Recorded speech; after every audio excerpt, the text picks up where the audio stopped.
ఓం నమశివాయ. ఓం నమో దామోదరాయ. కార్తీక పురాణం 25వ రోజు పారాయణము 25వ అధ్యాయము. విప్రుల ధర్మబోధ. అంబరీష, పూర్వకర్మ అనుసారి అయి నీకు ఇప్పుడు 2 ప్రక్కల నుంచి కంఠపాసరజ్జువులా ఈ ధర్మ సంకటం ప్రాప్తించింది. దుర్వాసుడు వచ్చే వరకు ఆగాలో లేదా ద్వాదశి ఘడియలు దాటకుండా పాలన చేయాలో ఏదీ నిశ్చయించి చెప్పడానికి స్వాబుద్ధ్యాతు సమాలోక్య కురుత్వం తవ నిశ్చయం. మేము అశక్తులమైపోతున్నాము కాబట్టి ఆత్మబుద్ధి సుఖం చేవా అనే సూత్రం వలన భారం భగవంతుడి మీద పెట్టి నీ బుద్ధికి తోచిన దానిని నువ్వు ఆచరించు అన్నారు బ్రాహ్మణులు. ఆ మాటలు వినగానే అంబరీషుడు, ఓ బ్రాహ్మణులారా, బ్రాహ్మణ శాపం కన్నా విష్ణుభక్తిని విడిచిపెట్టడమే ఎక్కువ కష్టంగా భావిస్తున్నాను.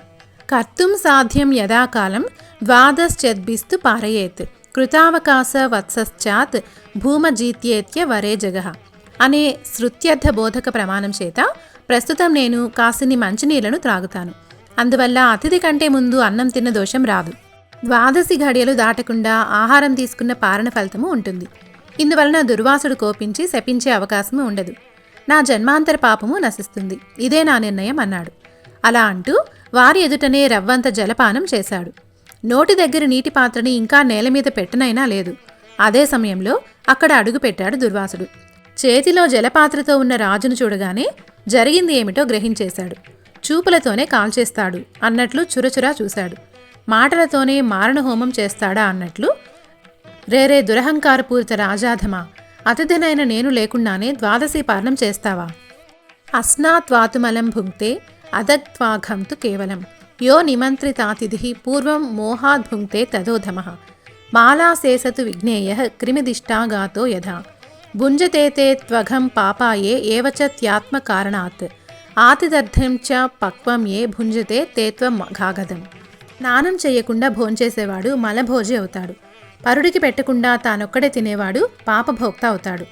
తాను ఆహ్వానించిన అతిథికి పెట్టకుండా ముందుగా తనే భోంచేసేవాడు అశుద్ధంతో పురుగువలే మలాసియే అవుతాడు. పక్వమైనది గాని ఫలం గాని పత్రం గాని నీళ్లు గాని భోజనార్థంగా భావించి సేవించినది ఏదైనా సరే అన్నంతో సమానమే అవుతుంది. అందువలన నీ చేత అంగీకృతుడనైన అతిథిని నేను రాకుండానే నాకంటే ముందుగా అన్న ప్రతివిధిగా జలపారణం చేశావు. బ్రాహ్మణ తిరస్కారివైన నువ్వు బ్రాహ్మణ ప్రియుడైన విష్ణువుకు భక్తుడివి ఎలా అవుతావు? యథాపురోధనస్వస్య మదమోహాన్ మహీపతే. పురోహితుడు చెప్పినట్లు కాకుండా మరో విధంగా ఆచరించే మదమోహితుడిలా ప్రవర్తించావు నువ్వు అన్నాడు దుర్వాసుడు. ఆ ఆగ్రహానికి భయకంపితుడు అయిన అంబరీషుడు దోసిలి పట్టినవాడై, మునీంద్ర, నేను పాపినే, పరమ నీచుడినే, అయినా నిన్ను శరణు కోరుతున్నాను. నేను క్షత్రియుని గనక ఏ అభిజాతి అహంకారం వలనో తప్పు నేను చేశాను. కానీ నువ్వు బ్రాహ్మణుడు అయిన కారణంగా శాంతాన్ని వహించు, నన్ను రక్షించు. నీ వంటి గొప్ప ఋషులు తప్ప విడిచి మమ్మల్ని ఉద్ధరించేవాళ్ళు ఎవరుంటారు అంటూ అతని పాదాల మీద పడి ప్రార్థించాడు. అయినా సరే ఆ దుర్వాసుడి కోపం తగ్గలేదు. మణిమకుటాన్ని ధరించే ఆ అయోధ్యాధిపతి శిరస్సును తన ఎడమకాలతో తన్నివేశాడు. రవ్వంత ఎడంగా వెళ్ళి ఎవరికైనా కోపం వచ్చినప్పుడు ప్రార్థిస్తే వాళ్ళు శాంతులవుతారు. కానీ నేను అలాంటి వాడిని కాను. నాకు కోపం వస్తే శాపం పెట్టకుండా ఉండను.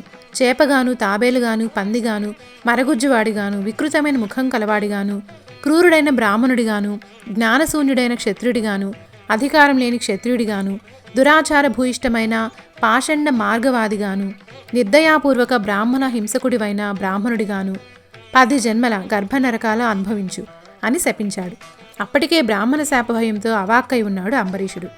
అయినా అతని అంతర్యంలో సుస్థితుడై ఉన్న శ్రీ మహావిష్ణువు కల్పాంతరకాల లోక కళ్యాణార్థమై బ్రాహ్మణ వాక్యాన్ని తిరస్కరించకూడదనే తన వ్రతం వల్ల ఆ 10 జన్మల శాపాన్ని తానే భరించదలిచి గృహ్ణామి అని ఊరుకున్నాడు. ఇన్ని శాపాలు ఇస్తే గృహ్ణామి అంటాడేమిటి రాజు, వీడికింకా పెద్ద శాపం ఇవ్వాలి అని మరోసారి నోరు తెరవబోయాడు దుర్వాసుడు. కానీ సర్వజ్ఞుడైన శ్రీహరి దుర్వాసుడి నోట ఇంకో శాపం వెలువడకుండానే భక్తుడైన అంబరీషుడి రక్షణార్థంగా తన ఆయుధమైన సుదర్శన చక్రాన్ని వినియోగించడంతో అక్కడి పూజాస్థానంలో ఉన్న యంత్రాన్ని ఆవహించి జగదేక శరణ్యము జగదేక భీకరము అయిన సుదర్శన చక్రం రివ్వున దుర్వాసుడిని వంక కదిలింది. అచేతనాలైన పూజిత సంజ్ఞలలోంచి జడమైన విష్ణుచక్రం దివ్యకాంతి ప్రభాశోభితమై తన వంక కదిలి రావడాన్ని చూడగానే దుర్వాసుడు త్రుళ్ళిపడ్డాడు. ఆ చక్రానికి చిక్కకూడదని భూచక్రమంతా కూడా క్షణాల మీద పరిభ్రమించాడు. అయినా సుదర్శన మతగాడిని తరుముతూనే ఉంది. భీతావహుడైన ఆ దుర్వాసుడు వశిష్ఠాది బ్రహ్మర్షులని, ఇంద్రాది అష్టదిక్పాలకులని, చిట్ట చివర శివబ్రహ్మల్ని కూడా శరణు కోరాడు. కానీ అతడి వెనుకనే విహ్వల మహాగ్ని జ్వాలాయుతంగా వస్తున్న విష్ణు చక్రాన్ని చూసి ఎవరికి వారే తప్పుకున్నారు తప్ప విడిచి తెగించి ఎవరూ అభయాన్ని ఇవ్వలేదు. 25వ అధ్యాయము సమాప్తము.